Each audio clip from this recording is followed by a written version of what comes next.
Hello everyone. Today we will be doing our second discussion on chapter 4 from the Freakonomics book by Stephen D. Levitt and Stephen J. Dubner. Hello, I'm Stephanie Vegas. I am the questionnaire / discussion director. Hi, I'm Christine Easley and I am the lead admin. Hi, I'm Leo and I'm the summarizer. Hi, I'm Brian. I'm the literary luminary. Okay. Do you want to give us a little run through about? So my take through to summarize this overall chapter, I said in chapter 4 of the Freakonomics book, the authors Stephen Levitt and Stephen Dubner explore why crime rates in the U.S. dropped sharply in the 1990s. Many experts credited better policies, tougher gun laws, and stronger economy. However, Levitt argues that children born in environments, in difficult environments, they lead up to more criminals. I guess that's what my take was on the entire chapter. And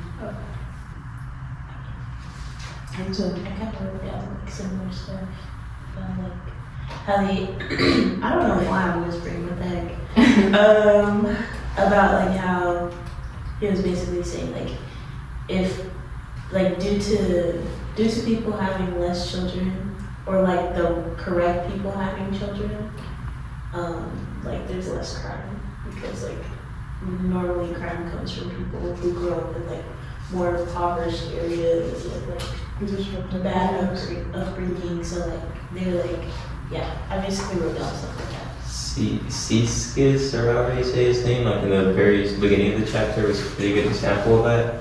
Just because he placed abortion policy, so you had to have that baby, and over time, those babies that were born after that law was placed, it says they were typically a lot more miserable, and they would test lower in school, have less success in the labor market, and were proving more likely to be criminals compared to children born before the labor law.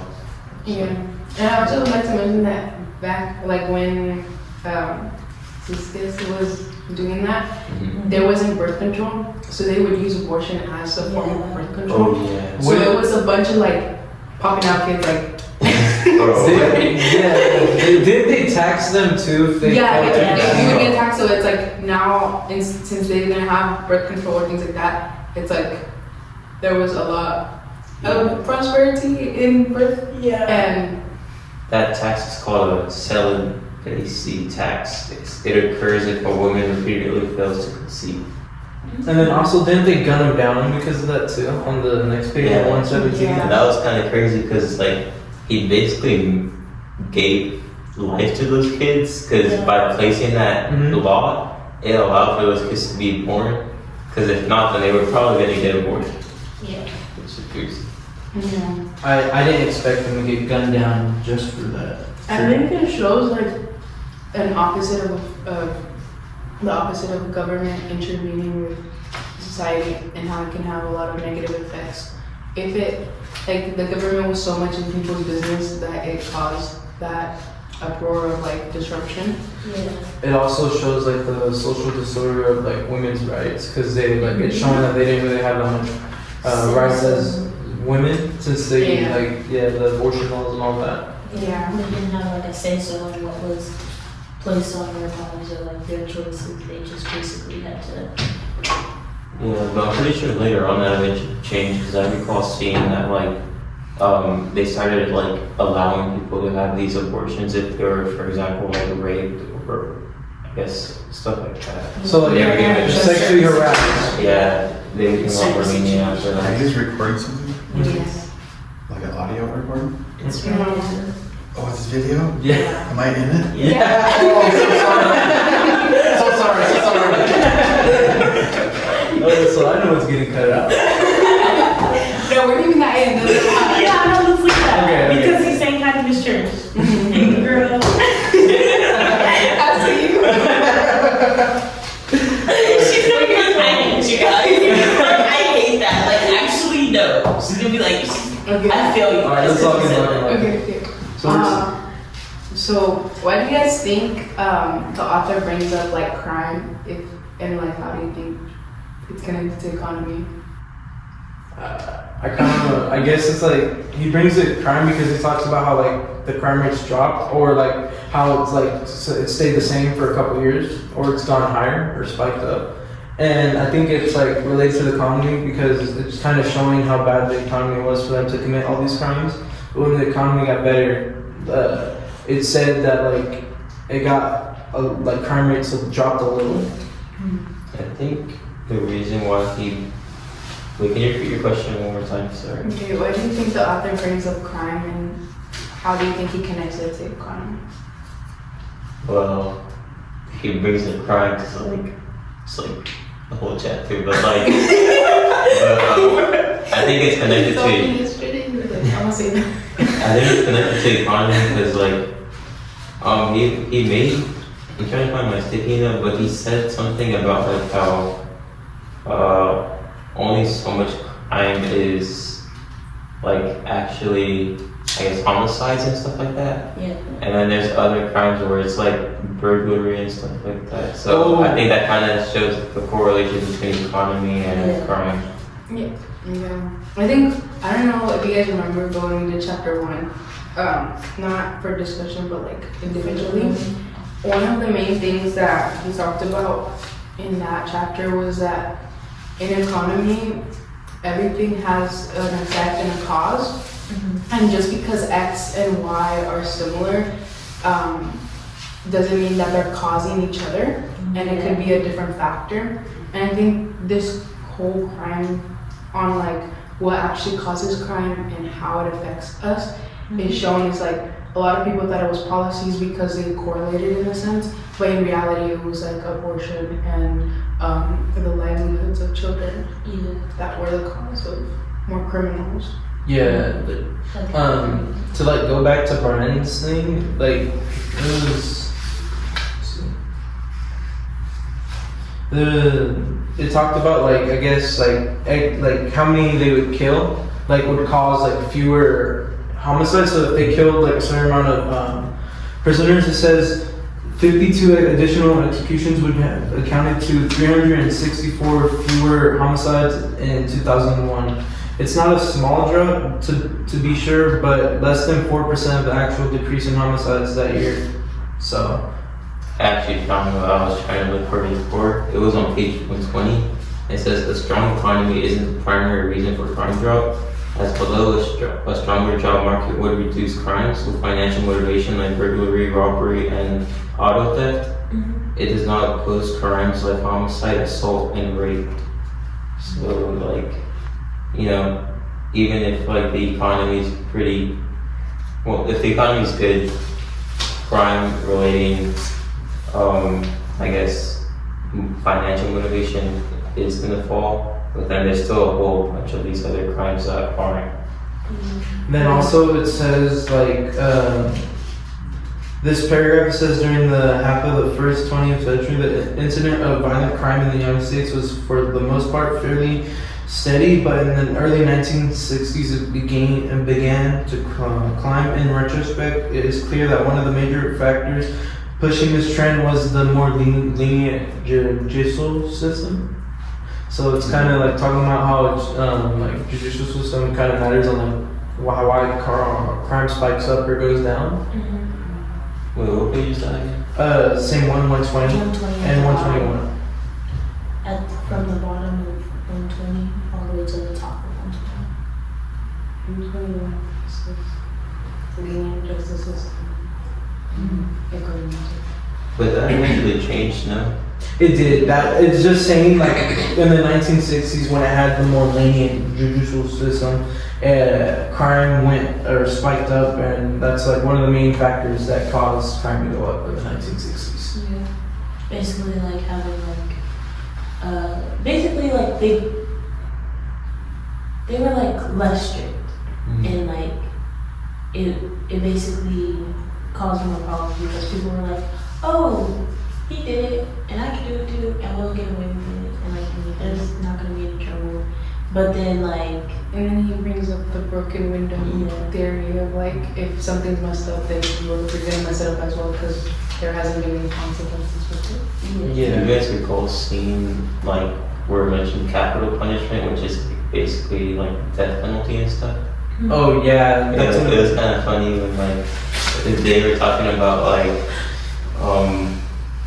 how these prisoners obviously they're gonna be like off put to committing these crimes if they see like the death penalty. Just that the only issue obviously is like it takes kind of long. But then they made like some joke that said like a child. yeah the child could like So, show the the joke, difference. Yeah. So then let me say the joke. Go ahead. So like how like the parents could jokingly say to their child something like, "I'm really gonna punish you now." Oh. Like kind of saying like, "Oh, I'm gonna give you the death penalty," but okay.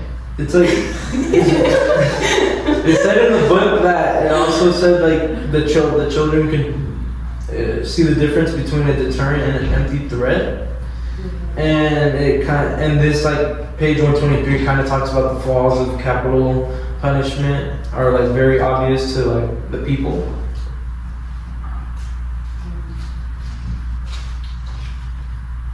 Did you guys all find out what the primary cause of crime drops was? Yeah, that's my other question. Where have all the criminals gone? Guys? That's the main. They were gone because they never even got there. yeah, I mean, You know what I mean? yeah, I know what you're saying. I guess it's like I don't know what I was gonna say. Basically, like legalized abortion. Like, Yeah. fewer Like it's kind of unwanted like children. Yeah. the unwanted children. And Yeah. unstable or impoverished environments, basically. So Like basically like they're living in the slum. yeah, That's where I kind of see a connection, like to the last chapter. Like those kids that were like gang related, I guess, like they were involved in like these drug dealing stuff. yeah, They're essentially the result of not being aborted because like they were born in these trenches and like I guess in their case the only option to like succeed was to join these like dealing organizations. The black Yeah. gay nation. And I mean that's basically like they go hand in hand here. Like that's They the kind of primary connect. example. yeah. And like the geographical aspect of like Yeah, inequality. and things like That's that. where it connects like Yeah. Jared Diamond. The Yeah, Jared Diamond's theory, and then this like chapter kind of connects with the last chapter completely, since it's talking about like how all the criminals are gone since abortion laws were legalized. Yeah. Yeah. Because like most of the he talks about it how like most of the reasons why people get abortion is because either she's single, married, or has no stability in her home. So, and then One thing that kind of like stood out to me was basically like it's saying like all the children that would have been born when they reached their like late teens or early 20s, like the prime age of the crime. In the 1990s, the crime like basically in their late 20s or their late teens or early 20s, like they would have been in like prime time, like crimes like central basically, and it like basically would have been like a really bad thing like right now. So like it's basically like it kind of stood out to me because it's like, oh, like when you really think about it, like America could have been way worse than it is now. yeah. What page is that? Way Sorry? worse. I didn't have the specific page. It just kind of I had thought about it after because I was taking notes like after I read the book, but I kind of like just thought about it like all after, and I kind of just like that was like my own thought. Yeah. Yeah. Just like, Because it wasn't like in a very quick, effective like consequence of like abortion. yeah. Because a baby's not gonna pull a gun on you and like ask for your money. Yeah, it's But not in 20 wrong. years, yeah. So in 20 years, it's You could- when it shows yeah. the actual. And I guess it also kind of falls into like the parents too, because it depends on how they raise them. If you're obviously like neglected or abused, then it's like you're gonna end up it's not guaranteed, but you probably most likely are gonna end up causing crime Yeah. and becoming a criminal. Yeah. Which is like the whole point. Yeah, I think the chapter even mentioned like something about how when these mothers couldn't abort the babies, they like showed a lot less care for them and stuff. Yeah. I think my interesting topic was the gun topic on how I think it was the most controversial. The black market one? Yeah, because I saw like the effect. Like, how do you think the black market affects the economy? You know, because technically a black market is a free market, but just an illegal one. It's an illegal. So like, no matter what the government does, people can still get a hold of things from the black market. Yeah. That wasn't even really a good solution either, just because like the majority of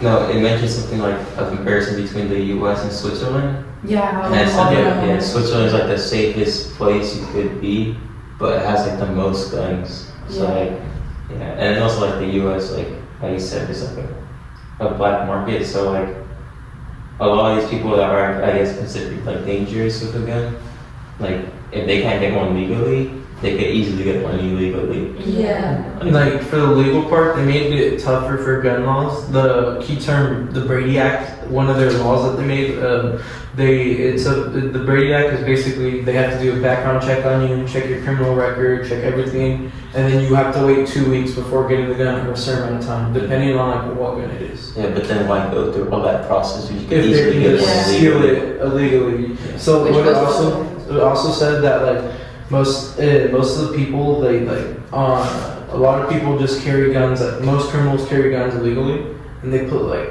illegal bullets, like hollow points in their gun, and that's how they don't get caught sometimes. Yeah.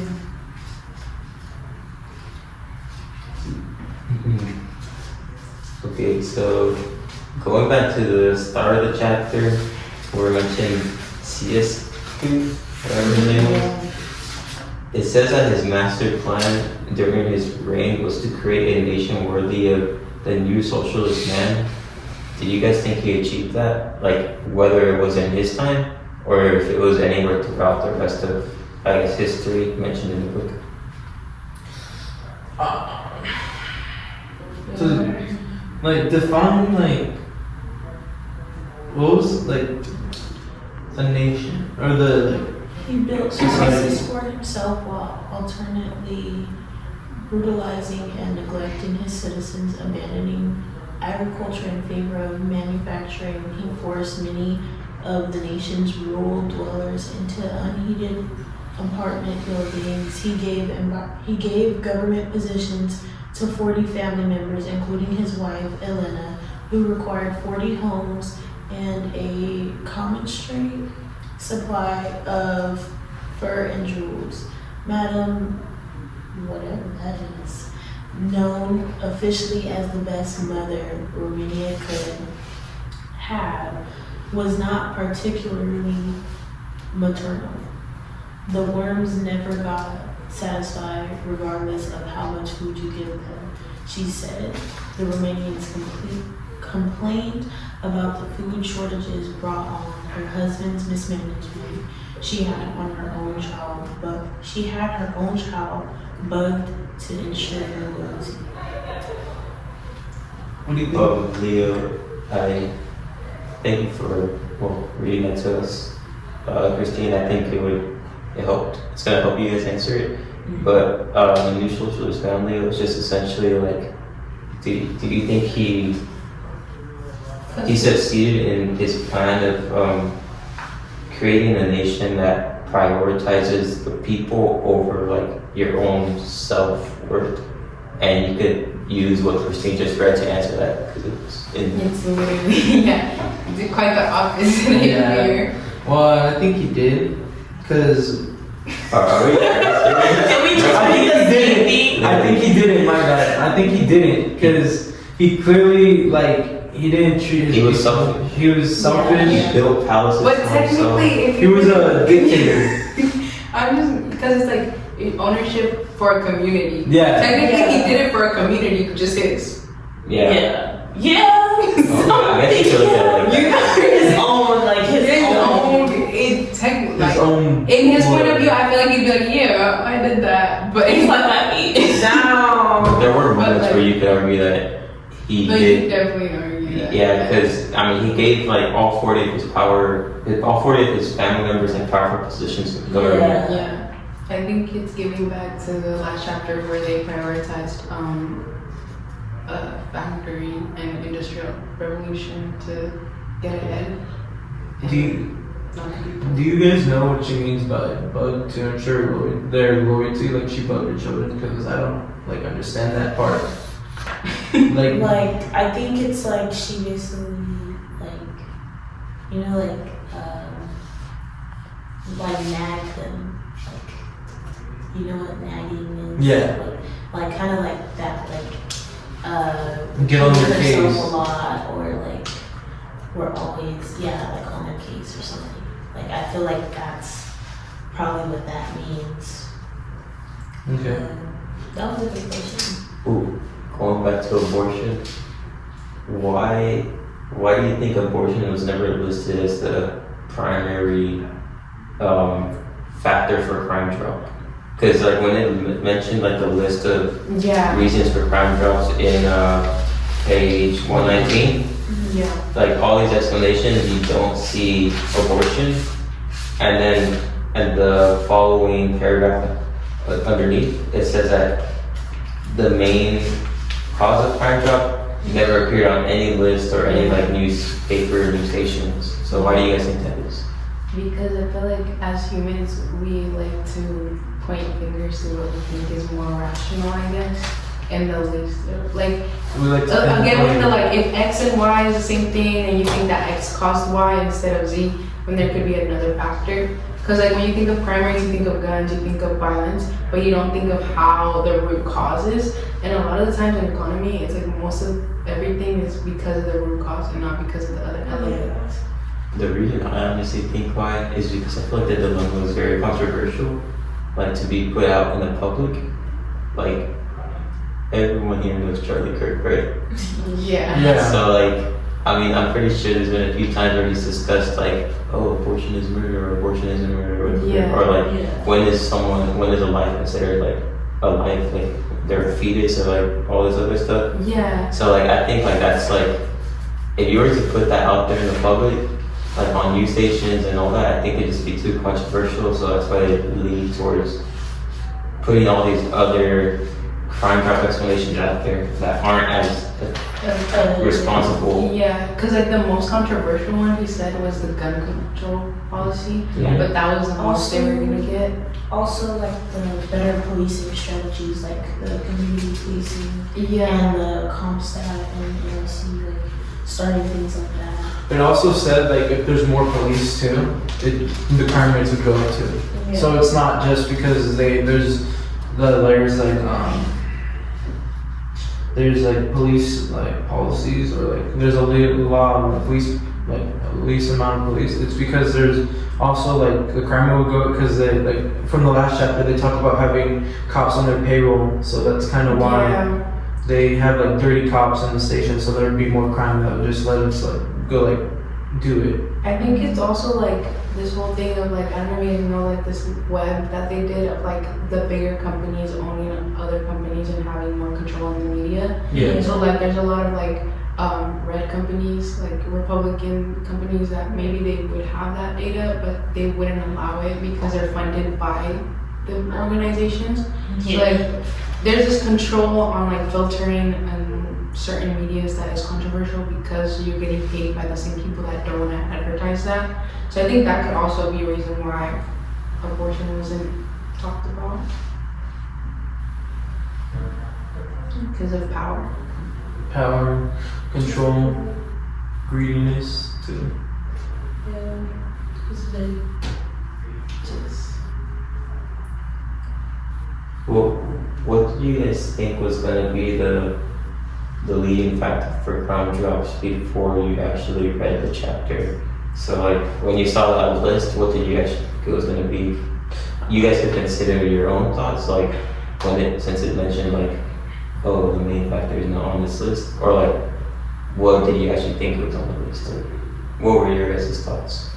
What did you think was the actual cause? Generally would have thought like guns, like more like I guess like gang wars, because they kill each other off, so it kind of like drops the criminal rate is what I'm thinking, because there'd be just one territorial gang and not multiple.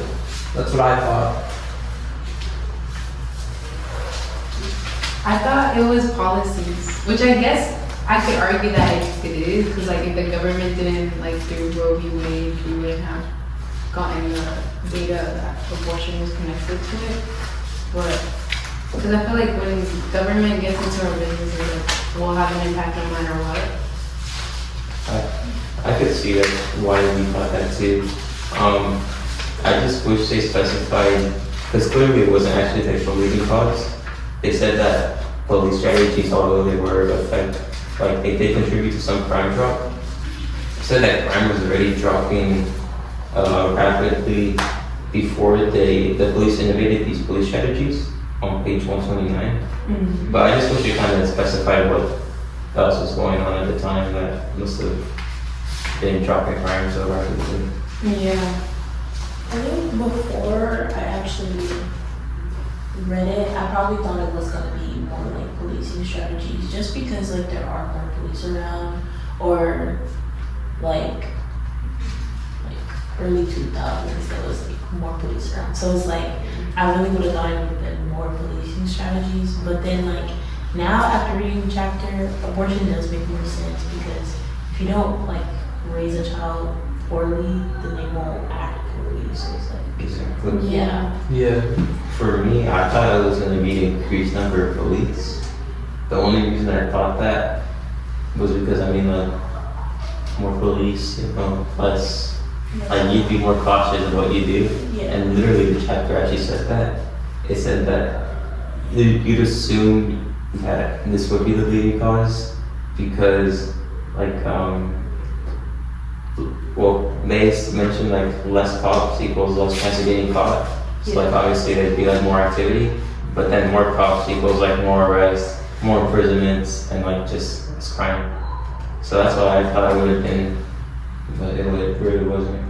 Do you guys think the author brought abortion, like the whole thing with in Romania with the guy that we just talked about? I don't know how to pronounce his name. Yes. Do you think he introduced it to show like the parallel that America went through with them, like the historical parallel, I guess? Because it's kind of similar, I guess, where like the government wouldn't allow abortion. So wait, repeat your question?